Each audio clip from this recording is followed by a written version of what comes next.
frustrated from winning too much.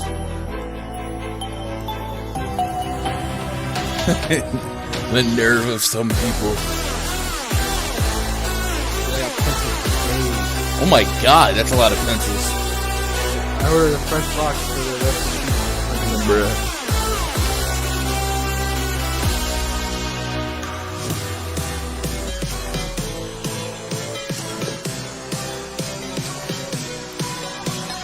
You really be going through pencils like that? Like, you write with them and stuff? I ride with them, but a lot of times I'll just chew on the thing. Okay. I have like pencils for like art, like we paint it sometimes. I'll use the pencil on the canvas. I always prefer to write with pen. I don't know why. It just feels more satisfying.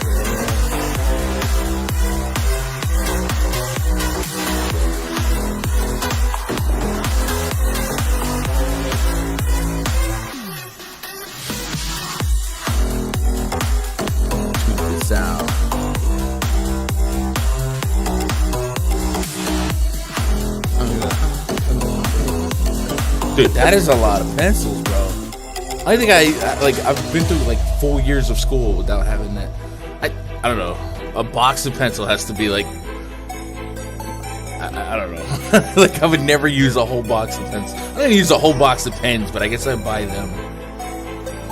Many times I like open a closet and there's just like a whole bag of pens. Like, oh, I had those.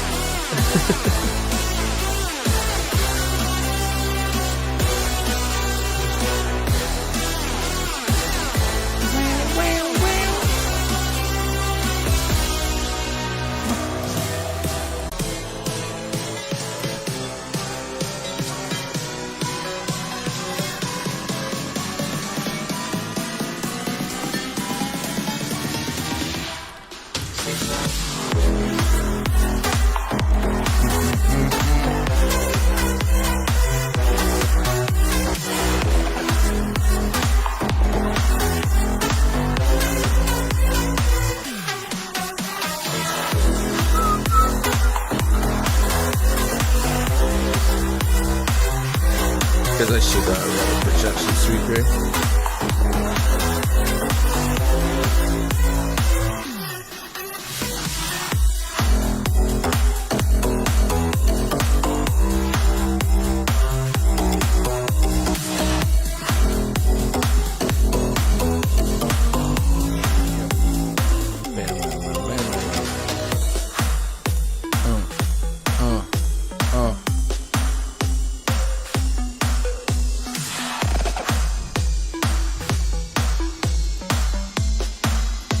Yeah. What's up, guys? Happy hump day. It is March 30th, 2022, man. I hope you guys are crushing it. Shout out to the live chat. Already hanging out. Caleb, Sway McThunder, Matthew W. West, 1,000 reasons to hit that like button. Daniel Price, there's going to be like one person that gets that. Parker Douglas says, I've had back-to-back incredible nights. Appreciate your gun, Josh, and others. Yeah, it has been a hot run here lately. What up, Rich Homie Quinn? Underrated World. Who else am I missing, man? Mock Wall says, liking this video improves your chances of winning by 50%. 50% proven science. Yeah, it is science. And I got a scientist here to validate that. What up, Skimmer? Skimmer with the purple G in chat. Shout out to Skimmer. Dropping the prop detector for YouTube members. Big slate? Yeah, why not? What do you think, Josh? YouTube members in the Gundecker Gaming Discord? Bet. So anybody that is a member of the channel, go for it. Hot mic. Yeah, we knew the mic was hot. I've been warning him. I don't know. So it gives you an extra nuance here. You didn't hear nothing controversial, did you? I think all we did was talk about Josh's giant box of pencils. Here's a bug. Josh, show him the box. I don't know. Why does one man need so many pencils? That's crazy. That's crazy. Pencils for days. Look at that. Right, like you look at that and you like, I just want to draw or write. Like you ever just look at blank a stack of blank paper and pens. Like your brain's like, I want to do that, and then you get to it, and you're like, I don't know what to do. That's me. Did he just say Daniel Price? I did not. But hey, Daniel Price, Mia Moore, happy 23rd birthday to her. If you guys don't follow me on Twitter, you're not one of the Discords. It is Mia Moore's birthday. So happy birthday to her. We did we're going to do a coupon on the site for the MLB Pass. We'll talk about it later, but there's a coupon code, Danny23. Gets you $23 off of the MLB Pass. So it's her MJ year, y'all. Go. Wow. That's incredible. Uh-oh. YouTube saying I'm offline again. No. But yeah, happy birthday, Danny. Yeah. You guys do something fun today? No, not really. I don't know. I'm definitely gonna have a celebration in her honor. Maybe bigger in a couple weeks, but cool. I did last night. No, I did order like steaks and stuff, and I ordered like a I don't know $25-$30 pack of steaks, right? And the Instacarter was like, hey, is this substitute okay? I didn't pay it any attention. I was like, well, they don't have the steaks I wanted. Steaks are steaks. So instead of giving me, it was like a 4-pack of steaks. She brings me one steak, bro. What? What am I gonna do with one steak? It's so hit or miss with them. Yeah. So like I intended to make my girl a nice little steak dinner for her birthday, and now I had to order another steak. But yeah, Instacart, man, they okey doked me. Yeah. Jerk bags. What up, JF? Hateronzo, Neville, Steve Leibowitz, Mock Wall. I'm not sure. What up, Cam? All right, boys and girls, we have a lot of basketball tonight, and it is windy. And the wind is whistling. So hopefully that's not the reason for the net to be spotty. You have a line that you absolutely love today. It says Sebastian. I think anything Davion Mitchell was a good start, right? Yeah, that whole game, for sure. God, this is so good. Black cherry vanilla bang, the best. All right, so I guess we'll go game by game here. I gave us an extra 15 minutes. We got the DFS show after this, but on that show, Josh, you're on that show, right? Yep. All right, on that show, we'll keep an eye on everything prop related as well. So you guys feel free to hang out, even if you're not, guys that are playing FanDuel, DraftKings, Yahoo anymore. I think the information will still be live and pertinent in those games or on that stream. So we'll be glad to revisit any questions while we're going game by game as it pertains to props. So stick around for that. We do have to abbreviate here. Obviously, we can't go every game now. So Josh, I guess I'll name games and then you tell me if it's worth talking about. Mavericks night 2 of a back-to-back against the Cavaliers, 2-point spread, a very low 214 total. It's a Luka game in a tight spread. Always going to prop for 60 fantasy points in my projections. Is there anything in this game you like? Should be noted that Rondo's out, Jared Allen's out, and Evan Mobley's out. So Kevin Love might get big minutes as a center. That's going to be impactful for DFS. But I'll say this, it does give Garland another shooter to maybe space the floor a little bit more. If they throw out LeVert, Markkanen, and Love, Garland's assists should be pretty safe, even though you are going to have to pay a premium. Oh, it's only 8.5. Oh. Yeah. Oh. I guess the slow pace Mavs is the catalyst behind that, but that is quite low for Mr. Garland. You got the slowest team in the Mavs, and you got the fifth right behind them, like 5th or 6th slowest in the Cavs. I don't know. Yeah, and I guess they're worried, and it's probably adjusted to the Mavs perimeter defense as well, I assume, and just the low point total. Garland has played 40 minutes or more in 4 out of his last 5 out of his last 6 games. And the game he did, he played 38 minutes, man. I think I'm willing to at least type this on the list, right? Because 8.5 is a discount. Yeah. So let me open up a notepad that I didn't already have. I already had it in the mid-tiers, so I'm with you on that. So what Mobley went down in that game, most recent game, Yeah. and when I want to go back and watch and see how that went because I feel like Garland started that game with not many assists, and then he finished with a late surge of assists in the second half, if I remember correctly. All right. So in the first stint in the first quarter, he got 2 assists. Yeah. In his first stint in the second quarter, 3 assists. So he had 5, and he had 6 at half. So I think he was well on his way. And then in the second half, Kevin Love started over Evan Mobley, and in that first stint, he got 3 assists. And then in the fourth quarter, he got another 3 assists. And I'll say this: in the fourth quarter, he closed out with Dylan Windler and Lamar Stevens, while LeVert and Love sat around. So, I'm fine with Garland's assists. Yeah. I'll shot it in there, 8.5. I mean, minutes equals Money. production, right? I mean, like with not always, but it equals not money. always, unless it's Tony Snell. Yeah, but I mean, right. production in the sense of like occurring stats, especially like assists. I mean, that's why we like Davion a lot today, and especially since he's going against the Rockets. Both him and Garland are going to play 40 plus minutes. So Yeah. I like it. I mean, what about his free throw prop? He's been crushing it since he is playing 40 minutes, and he's like the main. I mean, he is the main ball handler. I mean, besides LeVert here and there.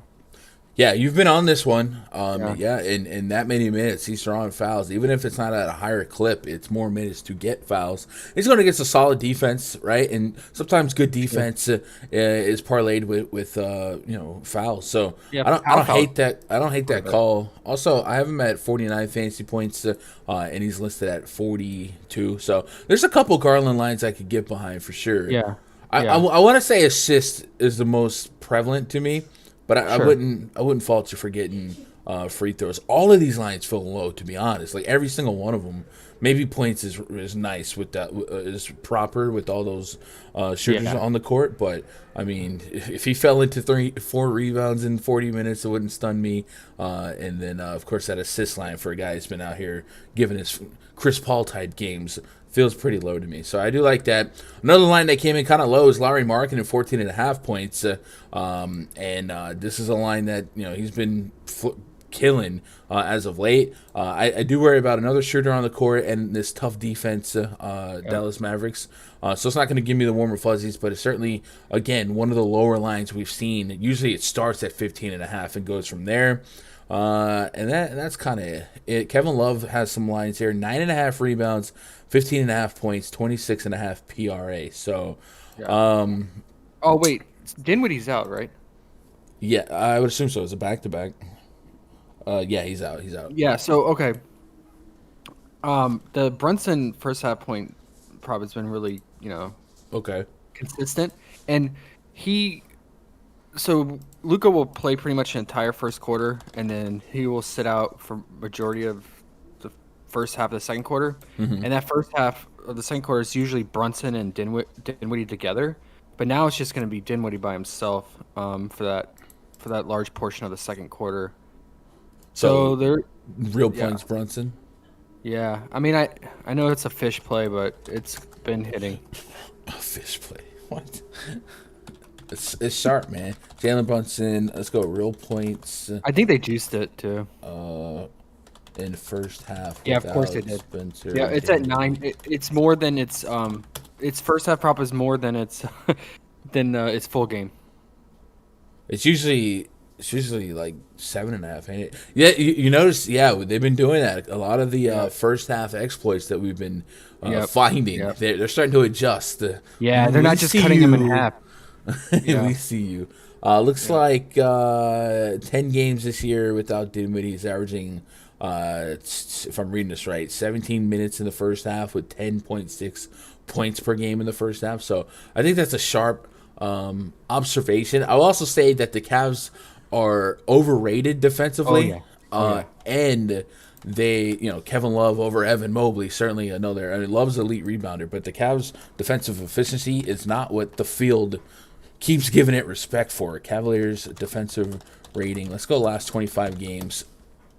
114.6. That would be the worst in basketball if that was, a sample size over the full season. So certainly not the same defensive efficiency, not the same defense that we were running away from earlier this season. And you can look in the box score, or the game scores in the last 3-4 weeks to really see that the Cavs allow some points here. So I can certainly co-sign that Jalen Brunson call there. We'll jot that down. May not be a core play, but we're gonna drop it down over first half points. Boom. All right, cool. Yeah, because it's pretty much now that where it's at relative to that 7.5, we're pretty much needing 2 extra buckets essentially. Yeah, they're taxing us, bro. Yeah. What up, JF? PrizePicks locks. They haven't posted much since we are bankrupting them. They are very selective, and they put up tight lines lately, and they're getting smarter. We'll talk about some of the first half props that we've been hammering. Essentially, the way that the props have been is they take the full game projection, just divided by 2, and you attack it in the first half. We've been on those guys that get more run in the first half or blowout, stuff like that. We're seeing some lines where they juice the first half a little bit more than usual. Şengün unlikely to play. Good call there. Garland assists look nice at 8.5. I'm with that. Gunn wasn't lying about that one. It's whipping and zipping out there, bro.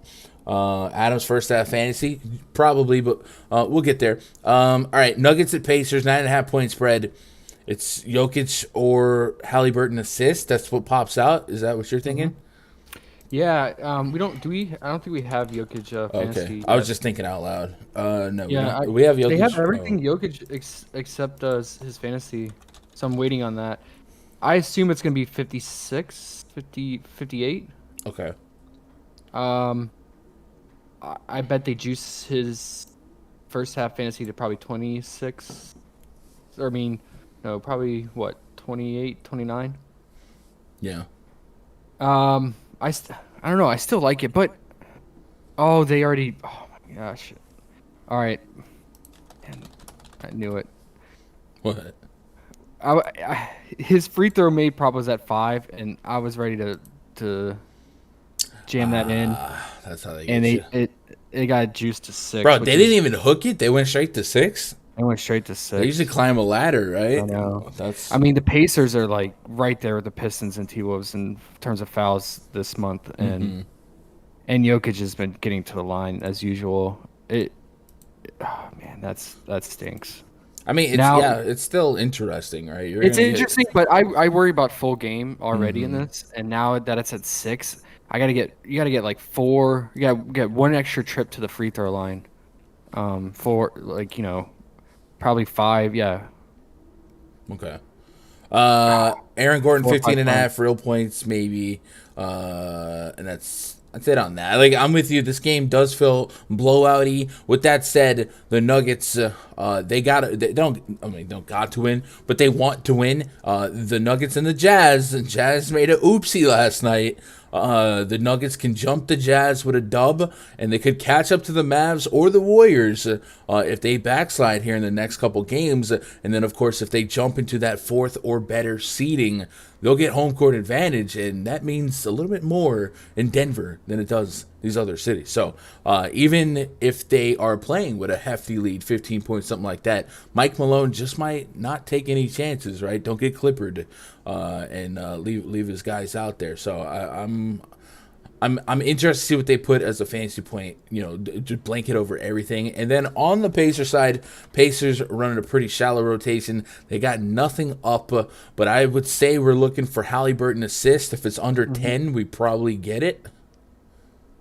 Right? Yeah. Okay. And I mean, his fantasy point could be in play too. I mean, we've seen the Nuggets just get burned by point guards like him, and I mean, it's just the only problem is do we think the Pacers can keep this close? I mean, the Nuggets have like played down to the other team's level. We've seen it multiple times with OKC this year, or maybe just OKC has their number. Who knows? Yeah. What do you think? What odds do you give that this game we get the a full Pacers run? fight?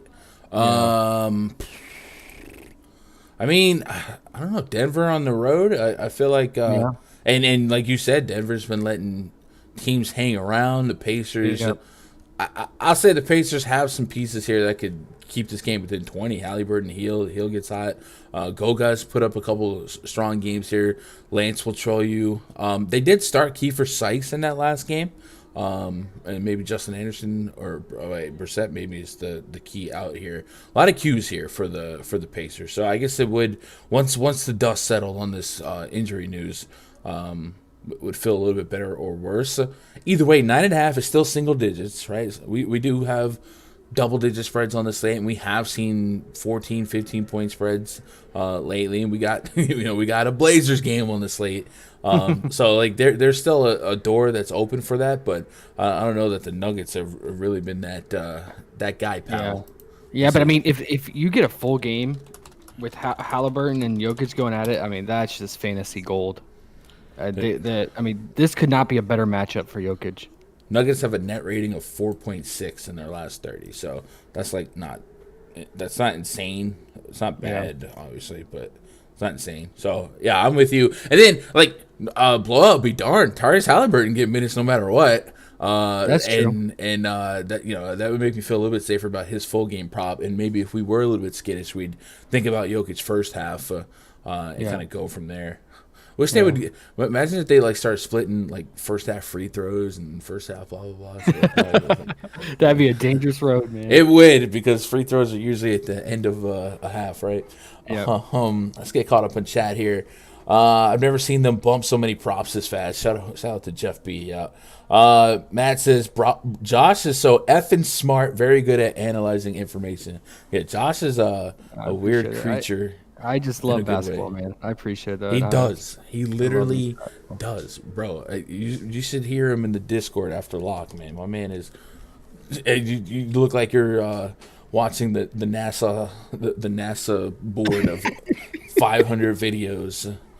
It's like, wait, why did Drummond check out? What didn't that happen yesterday? Drummond randomly checked out for a minute. For 1 minute. Why, this is bad. Why did Drummond check out? Why he's not hurt. He didn't get fouled. I was like, oh god. And he checked back in like a minute later. It was like, why did that happen? Jokic rebounds. Of course, Quinn wants them Jokic rebounds. He's been getting rebounds. A lot of double props up. Nice. Yeah. They brought back Ayton. They took it away and then they brought it back. Brissett's questionable. Okay. All right, cool. Let's NBA Roto World depth chart. Let's pull up that just so I have it in my back pocket. All right. Keeping it moving. Wizards night 2 of a back-to-back host in Orlando Magic. Magic will be without Wendell Carter and Jalen Suggs. Yeah. It's only a 3-point spread. Did I mistype that? Is that right? Yeah, it's ugly, man. Ugly. Wow. Okay. You know what else is ugly? The Orlando Magic right now. They are tanking, right? Wait, no, but what's going on though? Like that Kings game 2 games ago, they played their starters all pretty much the whole fourth and in overtime. But then the next game, they bench him for the entire fourth, and it was a close game. I don't understand. I mean, yeah, I don't either, but yeah, they completely said no, thank you to the starters in the fourth quarter, and it was a 6-point game when it was all said and done. So the heart wants some Cole Anthony assists maybe. Yeah. But there's no rhyme or reason right now for the Magic, and it's easy. The first half. Right, first half. All right, so let's do that. First half for Magic would be Mo Bamba and Cole Anthony. No, Franz. Okay. Franz, I've noticed, takes a pretty big spike in usage and shot volume when Wendell's out, and he usually clears that 7.5 point in the first half with Wendell being out, and then Mo Bamba usually clears his first half fantasy, but still waiting on that. They haven't dropped it yet. All right, let's do a search on that. Franz points by game log in the first half without Wendell Carter last 10 games. Oh, happy birthday. 13, 10, 7s in his last 6 or so games. So they're giving a 7.5. So I mean, he's hit in his last 4. I guess Sacramento, OKC, Detroit, Memphis. Not so much against Toronto and Philly, blah blah blah. But they're Those are also good teams. Yeah. yeah, they're also like I guess I can look at it. There might be like Jalen Suggs. Let's see player stats. Yeah, there's Jalen Suggs. So I don't know that I can 1-to-1 that, but we might be able to put a little context and feel a little bit better. Philly, Gary Harris. Oh no, Jalen Suggs again. So I guess I'm with you on that. So let's type down here, Franz Wagner first half points. Again, probably not going to get core plays from the Magic, right? But it's in the mix. It's in the washer. I mean, if Mo Bamba's fantasy, it's usually been around in the first half, like around 12.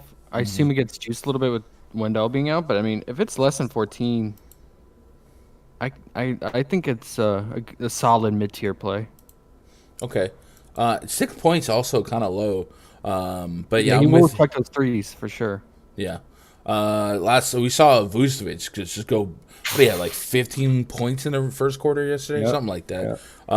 So definitely a spot where you can score. So I don't mind that call at all. And then, no full game stuff. I mean, we could shop, right? We can look at the window. I guess the only thing that was like I was thinking about your boy Sato. Okay, well, I meant for the Magic, but they have Cole Anthony at 5 assists. I'm willing to stay away from the full game just because of the volatility and minute rotations. But 3-point spread is like, what am I missing here? You know, is Porzingis out? You know what I mean? Like, what is that line? Maybe I'm over crediting the Wizards, but on the Wizards side, we'll talk about the homie Tomas Satoransky. He doesn't have an assist prop yet, but he does have a 7-point prop and a 16.5 PRA, and that 16.5 PRA might be a great way to throw a blanket over it all anyway. But I would wait and hold out for the assist prop, and I guess we could open up our friends at OddsJam, check out their line shopping tool. And, wait, they had it up earlier and they just took it down? Yeah, it was at 5.5. I thought I saw it there too earlier, but right now I'm only seeing 2 lines on Sato. They must be adjusting it. It opened at 5.5. All right. I'm gonna see what the industry is at on this Wizards. Mox says 8 and dub back. That's weird. Not like you can juice a dub. Oh, so they took it off and put it back? Mm-hmm. And they didn't adjust like his rebound prop, still 10.5? Mm-hmm. Well then. Indubitably. Alright, player assist for this game. The industry. I told you long ago. They got it at 5.5, and it seems pretty even. A little vig on the under in some spots, but I guess the perfect line is on. Yeah, it's whatever. So the industry's still at 5.5. What do they have Porzingis at? For assist? They got 3.5 with the tax on the under. Like the tax on the under. Like minus 180, 170. Interesting. Intriguing. He's been crushing it because they're running the offense through him up top. So. Okay. Well, public is usually dumb, so it doesn't mean we should. Yeah. Yeah. Oh, it's up. It's back. It's back now. 5.5. I see it. Oh, shout out to PrizePicks in the chat. 5.5. All right, Sato assist. By the way, I guess we haven't put any like analytics to any of these calls yet. Chat, you know, we do. Let me give you guys a picture. So let's go to Washington just so we can stand out. A lot of the content on YouTube right now is he's hit this and blank out of the last 6 and blah blah blah, and that's just like, no, that's not research, guys. So we'll go Satoransky on, and we'll go, I guess, Porzingis on as well. And then we'll take it from the All-Star break. But I mean the big, not let's say the big story, but what has happened in the last week or so is that the starting point guard has been Raul Neto, and they just yeeted him out of the way. and instead inserted Satoransky. And then it didn't become a 3-point guard split with Sato, Ish Smith, and Neto. It's just been Sato and Ish Smith. So we have seen Satoransky now start to play deep minutes, up to 30. Saw 25 yesterday, 30, 29. So in those minutes, he facilitates pretty well, and he holds a assist percentage of 30%, right above Kristaps Porzingis at 27%, which really makes me confused at his 3.5 under being so vigged. I guess let me double check the Wizards news here because I didn't see an official O next to Kuzma, but I thought I read that he wasn't going to play for a while, so I'll double check that line here. Yeah. Kuzma is listed as ruled out. No, he hasn't been officially ruled out yet, but I imagine he's not going to play. And then Porzingis' blurb is nothing. All right, cool. So, hey, what? Well, yeah. Why did Sato lose out on three potential minutes yesterday? Did you look at that rotation? I know in the first half, Ish Smith was kind of balling. He had a bunch. We looked up. He had some blocks. I was like, "What's that about?" Oh yeah. But yeah. Okay, so he missed out on some first quarter run because he usually gets like 28 to 30, and he only finished with 25. Yeah, Ish Smith got a 6 to about a 10.5 minute run in the first half. So I don't know if that's atypical as of late. We don't have enough sample size to call atypical, but that's not something he got in the Warriors game, and it's not something. I guess it is close to something he got in the Pistons game. So I don't know. I guess it's just 5 minutes. If there's a play stoppage or something like that happens, you swap out. But I don't think it's super significant. So I mean, I always like me some Sato, and that was a great call by yesterday. Can we go back to it today? What's your gut feel on it? Yeah, I mean, I think core play? I don't know about core, right? We do worry about Magic pace, but for me, this 3-point spread is super sus. Maybe I'm tripping, chat. You guys help me out. But an obvious tanking Magic team without Jalen Suggs and Wendell Carter against a team that is playing with incentive to win. Not that I expect them to make the playoffs, but they shouldn't openly lose. The only thing that yesterday or the other day, the Raptors and Celtics, the Raptors were like, there was only a 3-point spread, and we're like, what's this about? Is Porzingis sitting? You know what I mean? Like, why is it 3 points? I guess the Raptors or the Wizards just ain't good. So maybe I'm just overrating the Wizards. But yeah, I don't know. But I do like the Sato's assist quite a bit. So me too. Yeah. Kuzma's out. Okay. They're tanking for sure. Last game they were down 3 in the fourth. The starters never came back. Yeah, that's what I'm saying, Cowboys Nation. Like, that's why I'm like, what's going on here? Magic minutes are too unpredictable. I agree with all that.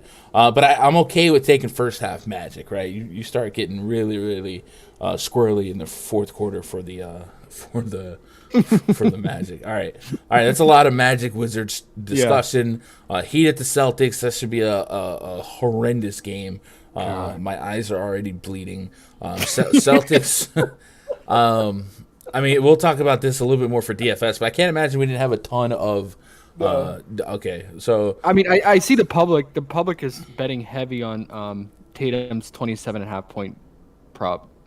I guess it's just under the assumption that he's gonna have to put up points in this close game. I just don't want to touch anything. Yeah, I'm agreeing. Like too big of a slate for me to lean on that game.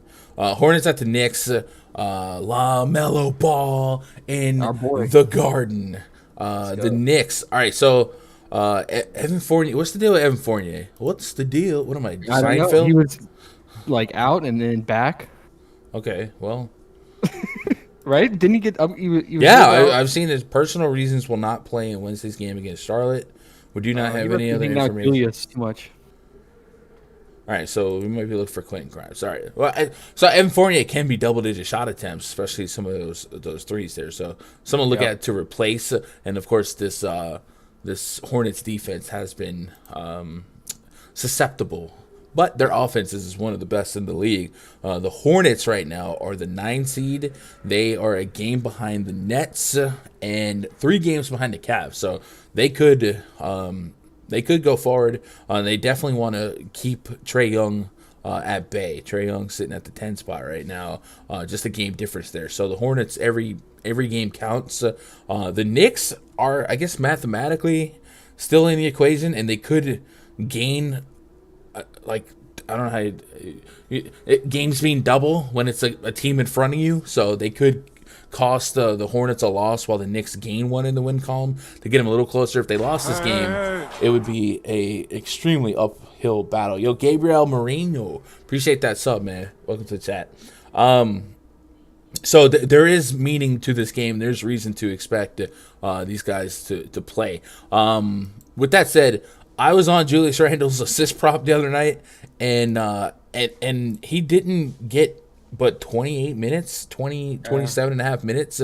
That fourth quarter, he did not check back in until the final couple of minutes. Now, he was sitting on 4 fouls, but I don't know that would be the 1-to-1. My sneaky suspicion was that he was gone for a while, missed a couple games, and then this was a back-to-back. And the first night of the back-to-back, he played 31 minutes. The second night, he played 28. That's not what we expect night to night from Randle. At least it has been the last couple of years. We expect high 30s, sometimes 40 minutes. So I'm perplexed at the reasoning behind that. I don't know if it's injury related or maybe we could speculate other stuff. But yeah, there's stuff going on. If you read around Knicks beat writers, there's some stuff going on with them. I mean, I guess this has been kind of a thing all season with him not being motivated to be part of the team, but I think it's really more so than currently. So I think he's having some struggles with management and the coaches. Quinn probably knows best on this, but I think there's some stuff going on behind the scenes, and it's affecting his playing time and motivation right now. So I think it's risky. Yeah, so I can see it. What I probably would get behind with a little bit of high hopes is RJ Barrett. Anything. He's been soaking up minutes, getting the Thibodeau special. 43, 36, 34, 38, 42 minutes, even alongside Randle, and a lot of this not alongside Randle. He's been doing a little bit of everything, just kind of making himself, his presence known on the court. And like I said, it is a Hornets defense that we do like to pick on. I don't know that we got out of bed today to start putting our money on the Knicks here, but I would say once the Fournier news settles, and we know for sure what's going on, I'd be a little bit curious. In some of these Barrett props, they have Barrett at 39 fantasy points. I currently have him at 47, so that's an 8-point gap between my projection and theirs. And then Mitchell Robinson, maybe. They have him at 9.5 rebounds and 28 fantasy points. I'm thinking fantasy. I have him at 37 fantasy points. So yeah, we were our boy Quinn. He was all about Jokic getting 1 million rebounds the other night. Check out this rebound count from the last. These are all right. The last 5. Now these are elite rebounding centers, so it could be whatever. But Nikola Jokic against the Charlotte Hornets last game, 19 rebounds. Andre Drummond, 17 rebounds. Rudy Gobert, 19 rebounds. Jonas Valanciunas, 18 rebounds. That's a lot of freaking rebounds going around to opposing front court. And like I said, those are quality center names. But Mitchell Robinson can have himself a 20% rebound rate in a good day. I guess let's get the official number on that. And if Julius Randle is gonna get some less minutes here, I'm a little bit intrigued here. Let me look at Mitchell Robinson's official rebound rate on AMF since the All-Star break. I'll say rebound rate 17%, which leads the team. Mitchell Robinson rebounds? Last night when I was researching, I was like, if it's under 10, that could be a really solid play. But it's so hard with him because with his block propensity, I just want to get all of it. Fantasy points, yep. Yeah, he's just a fantasy machine with the stocks, but the rebounds do make sense. I hope he keeps playing these minutes and Julius plays less and he's getting like 30 plus minutes because you usually don't get that from him. So I would feel even better about it if we can have a better belief that he's going to get this run. So I mean, if you had to pick one, what are you thinking? I mean, probably fantasy, right? Just because my fantasy projections are almost 10 higher, I'd probably grab fantasy, but the rebound certainly makes sense. Yeah. Okay. All right. Hey, Hornets side, you want any LaMelo Ball in the Garden? Hey man, 40 fantasy points, I'll take it. I thought it was going to be juiced a little bit with the way he's playing in minutes. Yeah. I've got him for 49, so some gaps here. So I'll type it in. I don't think we've really committed to any cores yet, but we'll put fantasy points in. You just made the list. And you know what happens? He's crushing stocks, man. He's like him and Halliburton are very similar. Mm-hmm. Yeah, get a nice little stretch. This is what you like to see. You don't like to see that ignorant decision making that gets him benched. Minnesota, the Timberwolves at the Raptors, 229 total, 3-point spread. Looking at the Eastern Conference, Raptors have 43 wins. Mathematically, they're hot at the right time. 3 wins in a row. They could jump the Bulls, and then they could knock on the door of one of the top 4. The top 4 in the Eastern Conference right now, decided by 2 games. Heat, first place, but they're playing the third place Celtics. So from a real life standpoint, that game will mean a lot. Although it may not mean much for me in my lineups tonight, but that game will mean a lot. But what I'm saying is the Raptors could sneak in there and become a top 4 seed. And you know how I guess it hasn't been that big of a issue right now in the NBA. But like you have to be vaccinated to play in those Toronto home games. So maybe there's some sneaky non-vax guys in the playoffs that their home court advantage would mean a little bit more. So look out for that. But because of that, I think they're playing inspired basketball. And then the Timberwolves, they're pretty well set where they are, but they could go forward if the Jazz continue to lose. The Jazz lost 5 in a row, and the Nuggets are only 2 games ahead of them. So they're playing for position, and they've been playing great basketball as well. So this should feel like a real basketball game. Both teams getting ready for the postseason. With that said, they're fully healthy. At least on the T-Wolves side, there's not any notable absences. And on the Raptors side, they've been they haven't been fully healthy for a full game for more than a couple games in a row. Really, it feels like all year. But right now, I just got Kim Birch with a Q tag. So full strength Raptors here. I guess we could buy into the emergence lately of Pascal Siakam. Big minutes out of him. And I know we saw some steam and some hype on Scotty Barnes in the Discord earlier. But I would say from a safety standpoint, I don't know that it feels super safe to feel like one guy's the obvious stick out, can't miss play today. But do you have early leans that might make like the fringe category? Yeah. Please, I'm checking it now. Please, I hope they didn't juice it. Okay, good. Siakam's 4.5 free throws. Okay. All right. I'm with that. The T-Wolves, we know they foul. They foul a lot. Mm-hmm. And so Cat, if people who just open his game log and they just say, "Oh man, he's not doing well these last few games." Pretty much every single one of those games, he's been in foul trouble. He's picked up 4 or 5 fouls in the first half. Pretty much just sat out the entire third quarter stint. So to back you up instantly, Cat is 3rd in the league in fouls for 36. Only Jaren Jackson Jr. and Jayshawn Tate foul at a higher rate too. So yes, a lot of foul trouble for the big Cat. Yeah, and we know what Siakam does. He's a slasher. He's gonna do that signature spin move, to the paint or to the basket, and he could draw fouls. But I did mention in my notes earlier that his free throw percentage is around 74 this year. He was improving. Like last year, he got up to like over 80%. So he kind of took a dip this season. Mm-hmm. It's just something to think about in case he misses by 1 because he doesn't make all of his free throws. That's the only concern with free throws. But yeah, I mean he's playing really well. I could see if you want to get on his point prop. He's been very efficient this All right. month of March.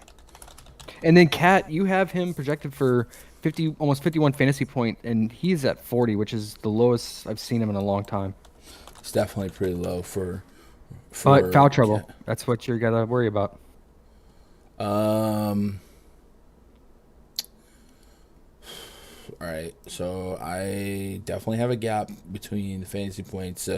D'Angelo, there's really nothing else I want to even try to make a case for. At least not on the T-Wolves. I would say this game, looking through it, we do get a couple more of these obscure lines, the free throws made, the 3-point prop, stuff like that. Nothing that I is screaming at me on the Wolves side, and then on the Raptors side. Those last 3 games that Cat got under 40 fantasy points, he had 4, 4, and 5 fouls. All 3 games, like I said, he was in foul trouble.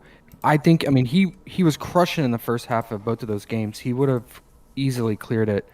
So if he could just not foul, I mean, he should clear 40 fantasy points today. Yeah, But that's the risk. and like we said, the T-Wolves will hype up their pace and their offensive efficiency. They've been cranking it up on defense too, and it's just so they play physical defense and they play with attitude. We've talked about that. Cat has he's been talking his stuff this season, and we've never seen that out of Cat before this year. There's a clip of him, calling LeBron an obscene term. Patrick Beverley's giving them some spunk, and even Jared Vanderbilt in their front court, Taurean Prince, there's some good defenders there, so they'll play physical. It's translated well into the fouls per 36. Matter of fact, there are other Timberwolves on this fouls per 36 because of that defensive philosophy. Cat's third, Jaden McDaniels is on the list there. And I think Jared Vanderbilt is somebody that we've seen get in foul trouble from time to time, but he's not actually in this top 20. LaMelo Ball's up here. Did you know that? 1, 2, 3, 4, 5, 6. Oh yeah, 7, 8. Remember we always joke about him being in foul trouble in the first half. He'll love to see it. Let's get caught up in chat. Then we'll move on to the next one. What up, members of the body? I don't want to like Mitchell Robinson, dang it, but the numbers are fat. I always miss on that guy. Yeah, Mock, I feel we all have that one guy. You know who that one guy is for me? Dwight Howard. I swear on everything, bro. Everything. At least twice this season, maybe more. I've played Dwight Howard after playing 30 minutes in preceding games, LeBron out and blah, blah, blah, blah, blah. Twice this season, I've played Dwight as the starter. He'll play like 5 minutes and never touch the court again. I get what I get, and I don't give. But no more. Never again will Dwight abuse me. Dwight. You know what's even more trolly about that is Dwight Howard.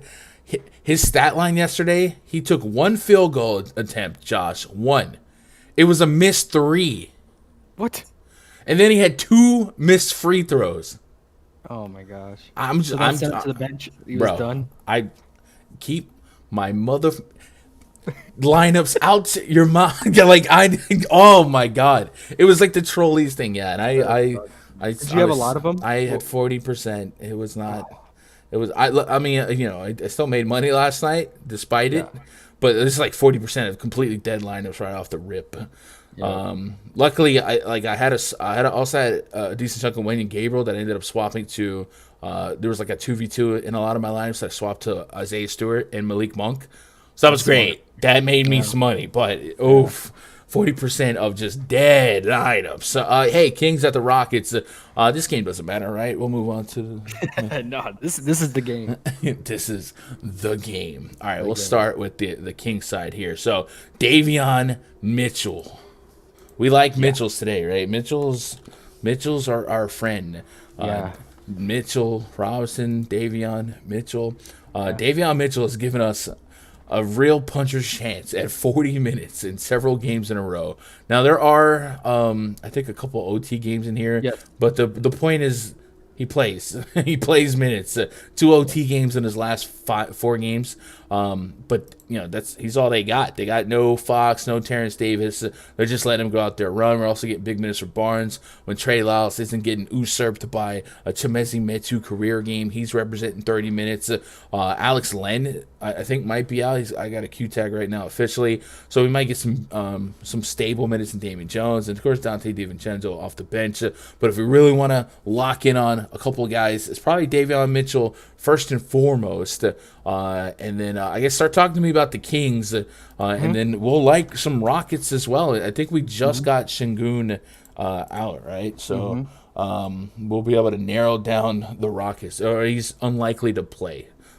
So Davion Mitchell, what's our favorite line here? Is it gonna be blanket the fantasy points? I got a 43 fantasy point projection, not much higher than their 37, but it's still the Houston Rockets. It's still a high turnover spot. Those plus threes add up pretty quickly. So I'd be all about that 37. I do think they did price it a little bit better, but it's not enough to scare me. Do you have a favorite Davion prop right now? Yeah, right now I like the fantasy the most because he's gonna rack up the assists, which are 1.5 points per assist, and he's aggressive on rebounding too for a guard. And he's just overall aggressive player. I went back and looked at some of the game film from the last 3 games without Fox and Sabonis, and I just want to see what's going on. Like, what kind of shots is he taking? How is he getting these assists? And his 3-point shooting could get a little bit better. He's missing some wide open threes. But if some of those he can get some of those to fall, it's even more value for him. But he's living off this mid-range game, kind of like a DeRozan. I mean, his mid elbow shot is butter smooth. I mean, it's natural for him. And with the assist, he's very aggressive driving the ball to the paint. And he's finding the open man in the corner, like Harrison Barnes for 3 or Dante when Dante's in the rotation. And he's also finding the open big. He's really good at finding the open big man.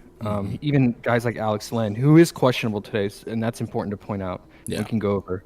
But yeah, he's building some rapport with Damian Jones.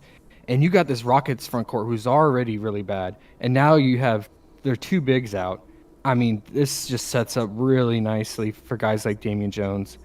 I really like his point prop, and I wanted to pair it potentially in some cards with Davion's assist prop, but we currently don't have that. I'm hoping they're just like adjusting to the current lines on sportsbooks, and they'll post it. But if it's at 8 or 7.5, I can definitely still get on it. But I think his fantasy score is probably most appealing. I mean, this guy, he is a really good defender. I mean, he plays so aggressive. They call him off day. Yeah, and I was watching that Magic game against Cole Anthony. He every time Cole would bring it down and would shoot, and Davion would be right in his face, and Davion would say, "Oh heck no." That was PG version, but he's like, "Oh heck no!" Every time he would shoot it, and you could hear it, and the game. It's hilarious. I mean, he gets in these guys' head. He's a bulldog. He kind of reminds me of like a Kyle Lowry. A younger Kyle Lowry, and because he knows how to position himself and like take charges. But I mean, yeah, he's a turnover machine. In that game against the Magic, they were down 2 with 15 seconds left. Cole Anthony got the ball inbound, and Davion's like, "No, I'm gonna get this ball and score," and he just took it from him and scored it and tied it up and sent it to overtime. I really like Davion. He's fighting right now, so the Kings are trying to make a decision next season who's gonna play the 2 spot next to Fox. Yeah. And they don't know if it's going to be Dante or Davion, or if they're going to, trade or draft someone. And Davion's trying to make a case for a starting role at the 2. If not, then he's going to be pushed as the 6th man off the bench, point guard. So I mean, he's playing with a lot. He's got a lot to play for. They're going to give him all the minutes that he can handle because they want to see what they have in him. So I mean, with guys like that, and you're getting 40 minutes, they're hungry, and he's aggressive, and you got a turnover-prone Rockets with especially Kevin Porter Jr. running the point. I'm really liking his fantasy point as a core play today. And with that said, I now thinking about it, I kind of didn't really take in consideration with Davion's defense. Maybe Kevin Porter I'm liking less and less. If you look over the last 3 games, he's been really disrupting these point guards that he's manning. And now Kevin Porter does have a solid 4 to 5 inches on him, but Davion, I mean, he can stand up with some of these big guards, but. So I don't think I would. I think the space and the team defense are enough to. Sure. I wouldn't sweat it. Kyle Lowry 27 fantasy points, 26 minutes. Cole Anthony 33 fantasy points, 34 minutes. Tyrese Halliburton dropped a 50 spot. Elfrid Payton 20 and 19 minutes. Marcus Smart 37 and 28 minutes. So individually, like if you catch them in like ISO or whatever. Points really, I guess is what. They must have filled it with other ways because I think Kyle Lowry had like 9 points. Cole Anthony had. He only took 4 shots though. Cole Anthony was 5 for 16. That's a problem. But by the way, just I told you kept saying, "Oh heck no." just to put a little analytics behind what you were saying, 32% assist rate for Davion Mitchell with Fox and Sabonis out since the All-Star break. There is a sports book line on Davion Mitchell's assist, and it is at 7.5. And there is some juice right now on the over, so we'll see if PrizePicks picks that up. But let's say they dropped it at 7.5. Would you be interested in that over, or do you still want to lean the fantasy points? I'm gonna make cards with both. Okay. But if you asked me to pick one, I would probably pick the fantasy just for the stocks in this game environment.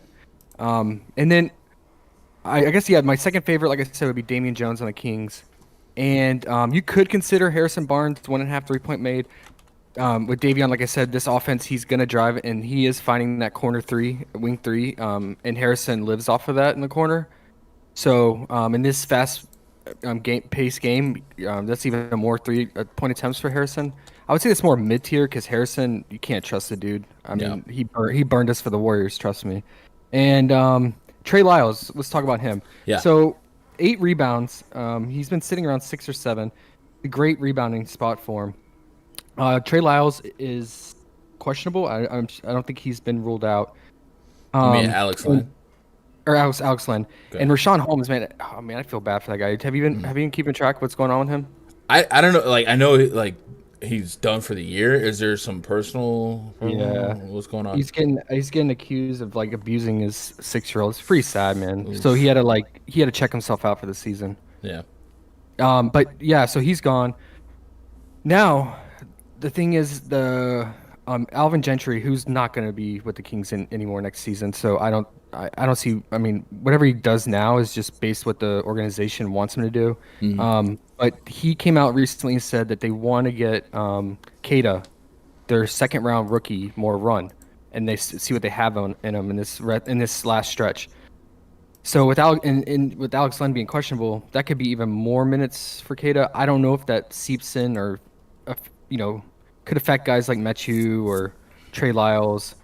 Just something to think about. I just that front court rotation in Gentry makes me nervous. Yeah. Can you paint a picture that makes me feel better about it? No, and so what scares me here is on the other side, the Rockets, they're getting low on bigs. Şengün's essentially doubtful. Christian Wood, is he part of the 3 that were done for the year? Wood, Eric Gordon, and Dennis Schroeder, right? They tied a bow on their season. I think they finally shut him down. Okay, I said they should have. Yeah. Yeah. Okay. So, and then today with Şengün down, that front court can become a little bit smaller with Tate and Kenyon Martin. I mean, unless they do lean on Garuba and Fernando, which Garuba did get some run that last game after that injury. But I fear that this might go ultra small, and that's something that we saw in that Pacers game that cost us Trey Lyles minutes because Chimezie Metu came in to match up more with Terry Taylor. And if that's going to happen here, I'm scared. And yes, I don't think I would feel overly confident. What I will say is I gave Trey Lyles 31 minutes. I gave Damian Jones 25 minutes. And both fantasy projections are over what the PrizePicks line is at. And it is the Houston Rockets. So we can overthink, and I think everything that we said is valid. But just straight up projections wise, I have Damian Jones 6 points over, and I have Trey Lyles. They're at 28. I'm at 37, so I have almost a 9-point spread there. So, the math says lean overs here. So I will, Yeah. but I'm with you. I think this is one of those tanking. Both teams tanking, but the Kings Yep. have certainly been a little bit more unpredictable in that front court, and that's been an all year thing. Where we at 2 o'clock, we got about 10 minutes, and then we'll get into the DFS. Yeah. So Sorry, this was an important game to go over because there's gonna be a lot of plays from this. for sure. All right, Rockets side of the basketball. We mentioned no Gordon, no Wood, likely no Şengün here, and then what we will see is Kevin Porter, Jalen Green, and usually when I see no Eric Gordon, I think about Jalen Green's real points, and really his real points are alive no matter what. And I've And this 3-point. yeah, and I always say if it's less than 20, I'm in. And today's real points is at 20.5, so they're getting sharper. However, I think 20.5 against Sacramento Kings is still live here, especially if you've got Davion giving Kevin Porter an off day. I think Jalen Green can could probably be impactful, and not only the absence of Eric Gordon, but the absence of Christian Wood and No Şengün here. So like I guess Kenyon Martin and I don't know who. I'm assuming it would be like Kenyon Martin, Jason Tate in their front court. But I'm kind of privy to the Green real points. And then you said the 3-point prop at 2.5. Yeah, he's been chucking it last 3 games, especially the last 2 without Wood. He's taken 10+ threes, and yeah, I mean he could clear that, but not clear the 20 points because I mean a lot of his points come from the 3 ball. Absolutely, he's gonna chuck it. All right, I'm with you on that. Where do we got I guess it doesn't matter, but I guess I don't know why wouldn't we check it? Where do we got the Kings at 3-point defense? I know they were bleeding points in the paint. Sacramento is a little less than league average in terms of threes allowed, but volume is volume. If he's going to take 10 to 15 shots from 3, 2.5 seems like it's not that hard to get behind. So I'm with you. We'll put Jalen Green over threes. And is there a Kevin Porter Jr. line that you like? Fantasy? Well, it was fantasy. They have him at 35. It still could be fantasy. I had him at 40. It's not a giant gap, but it is 5 points. I mean, I was thinking fantasy just because he's going to fill the stat line. He's going to get rebounds and a lot of assists here and put up some points. But yeah, we've seen games where his shot is just off and he just looks to be the facilitator. So that makes me hesitant on his real points. But I mean, it's the Kings and he could get over that, especially if they don't hold back on his minutes in this game, and the game, stays close to the end. So which I think it should. They literally just moved Jalen Green's 3-point prop to 3. I was just about to say, I bet they move it up. And we got to go behind the paywall here. They're taking everything. All right, that was gonna be a core play. I mean, 3 is still fine. We could push on it and expect a little bit more. I don't know. If you're gonna take 15 shot attempts from 3, you're just pulling up. I'm with it. 3. That still gives us a little meat on the bone. A little bit, not as much as 2.5, but over 3 So we'll leave that there. And the Kings' main weakness is their interior, as always. But what do you think about Tate, man? His minutes, they just don't seem to want to give him run, and I don't know why. And a lot of times it's due to foul trouble, but other times it's just no rhyme or reason. I mean, we did that. Wasn't Tate right above Cat in fouls for 36? Yeah. Yeah. So he's the second most happy, or him and Jaren Jackson. He might have been 1. I don't remember. So yes, he is associated immediately with fouls. But in terms of minutes, man, they're running out of bodies in that front court. But we can kind of look at that last game. Jason Tate got himself 20 minutes logged. His immediate backup looks like it was Kenyon Martin.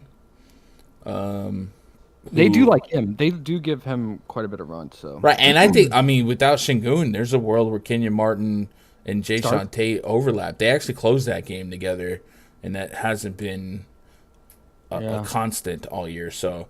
Check out for that. We've also seen Garuba play behind Şengün. I would be interested in his props.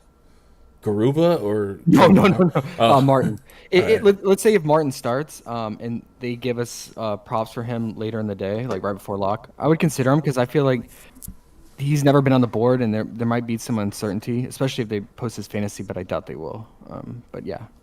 Okay. For what it's worth, I have Tate at 30 fantasy points. His line is at 25.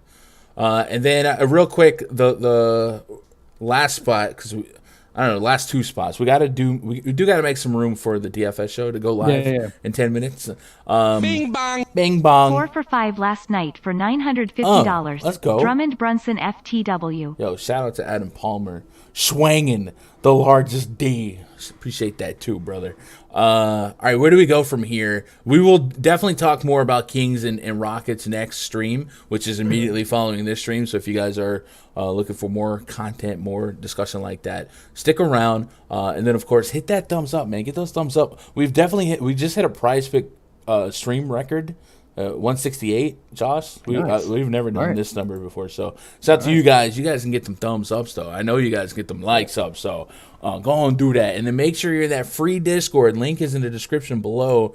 We have seen a lot of screenshots in that bad boy as of late. And then Josh did his thing last night. Josh, I didn't even show off all the screenshots you did last night. But it's ridiculous. I'll do it again. I can't believe the streak went on, man. Like you said, usually after a good night, it's a down night the following one. But no, we kept it going. Josh is different, right? You build different when it comes to this. Look at all the chat. Are you guys looking at it? Look, Josh is like, Josh. You could buy like a car in the last couple days. All right, like maybe it's not stock options. You're killing it right now. So. If you guys want to, get access to Josh's brain, he's in the free Discord. We also have the premium stuff in the RunDFS.com Discord. JVal news is big. Okay, let's. We got news on him. I think he's just saying that his news would be big, but let me double check the NBA news. JVal still questionable. Yep. Okay, no news. So where do we go from here? Thunder host the Hawks. That's a 12.5 point spread. Clint Capella first half. Yeah, and Kevin Huerter with Gallo being out, and I assume Hunter will be out as well. They play tomorrow at the Cavs. So. All right. We don't have Capella points yet, but we'll be looking for a fantasy prop that's 15 or less. I bet 16? They juiced that to 17 too, just like they did Adams. If it's 17, would you take it? Maybe. I mean, I think he's just gonna dominate the glass, and he could have a double in the first half. So yeah, sure. Okay. All right. Grizzlies at the San Antonio Spurs. So this one is tugging at the heartstrings, man. I've been loving to attack these Spurs games. I love to attack DeJounte Murray, but this Grizzlies defense without Ja Morant, the metrics are favorable. I did StatMuse tweeted out like all the teams they had beat without Ja Morant. There's, maybe not a couple juggernauts in there, but or in the teams that they did beat had one guy out, like the Bucks, no Drew Holiday, stuff like that. But I don't know, man. I'm believing it. I'm a believer. So this is a pretty high total, and if I did a little betting today, I might be thinking Spurs first half under, like I have been going after. But unstoppable force and movable object, man. I know the pace rating on these teams projects high, but I actually don't think it has been that high without Ja Morant. But I'll double check. Grizzlies pace rating without Ja Morant last 40 games. And it's at 99.73. And then we'll say on this season, it goes to 99. So their pace rating is a little below 100. So it's not like, all right, I guess it's not bad, but it's not the 100 plus. So I'm with this being an upbeat game. The 5-point spread gives us hope. Our favorite. Is it 5 or is it? I think it went down. Did it go down? All right. If it went down, that's even better. It's the lines on that's moving a lot. No, it's okay. It's at 5, but it opened at 7. It was at 231. Now it's almost at 235. Is that because Jaren Jackson being questionable? Potentially. But that jinx. Hey, our favorite bet on the planet is from Steven Adams' first half fantasy points, and they have adjusted. Matter of fact, you were complaining that it was 16. Now it's 17. Yeah. So if you double that, that's 34, and I believe he is projected for 31 full game. So you're paying a tax on it. Yeah, they're catching on. They're definitely charging us here. Yeah, it's a great matchup. Okay, Yeah. so I'm gonna keep in mind. Definitely a plus matchup. So anything that stuck out to you with some Tyus Jones assists? I guess it comes down to if you trust the spread, then we get a fourth quarter for the Grizzlies, which is not something we've really get to. I mean, they can't. I don't know. I mean, it's at the Spurs. That makes me like a little bit more. Yeah, I don't. I mean, I made it a rule not to attack them, but maybe we'll have to be flexible today on them.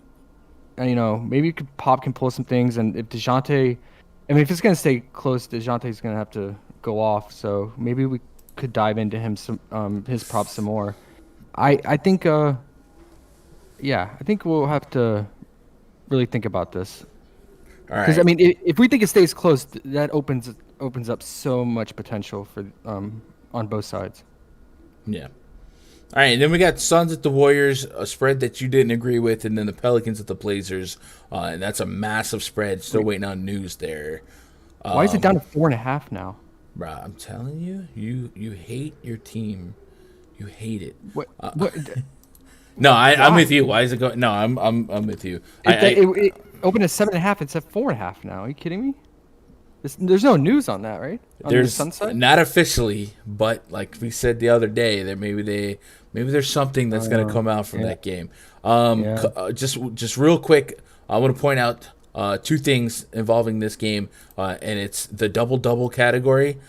Chris Paul and DeAndre Ayton both have double-double props, and why is that significant? Well, if Chris Paul gets a double-double, it's because he got more than 10 assists. He has an assist line at 10.5, so he could technically hit that double-double and still fail this assist prop. So if you do like that, probably take that double-double. And then DeAndre Ayton, if he hits a double-double with JaVale McGee out, it's probably because he has double-digit rebounds. Well, his rebound line is 10.5.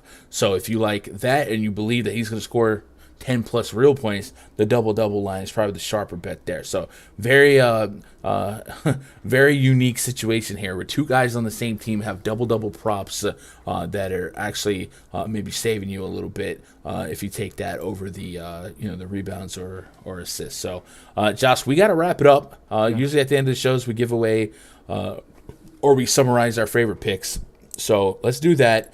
Okay. I guess listen closely, but I do want to remind you guys that we're going to be just changing the graphics, basically. There's going to be another stream immediately following this one. We're going to go through every game a little bit deeper, a little bit longer, FanDuel, DraftKings point of view, but still being mindful of the props. So stick around, man. If you got nowhere to go, it'll be a good time. So I have jotted down in the notes Darius Garland over 8.5 assists, Davion Mitchell fantasy points, Jalen Brunson first half real points, Franz Wagner first half real points, Mitchell Robinson rebounds or fantasy, LaMelo Ball fantasy, Pascal Siakam free throws, Damian Jones, I didn't type anything past that, just Damian Jones, Jalen Green over threes.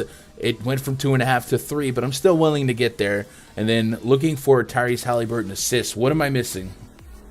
Did you say Satoransky 5.5? I did not. Okay, we'll add that. That's the core one. And then, the two other core ones that we currently don't have that we'll wait for. Garland moved the 9 assists off that 8.5, by the way. Perfect. They're watching. Yeah. As Jokic fantasy point prop and Capella fantasy point both first half props for them. Capella and Jokic. Okay. We're waiting on those. Maybe we should just say the opposite of what we want on a stream and then PrizePicks. Oh, for sure. We'll mull a stream. We'll have it for members only. And then we'll come out here and do the 100%. Chat. We'll be live in just a couple minutes. Be right back. Hit that thumbs up. Stick around right here. It's going to take you to the new stream. And then if you are out of here, you're not going to stick around because you're not a real one. Whatever. I still love you. Good luck. God bless. Go win some money. Are we staying on the same channel? Yeah. I just have to go get a drink. And then I'll fire it back up.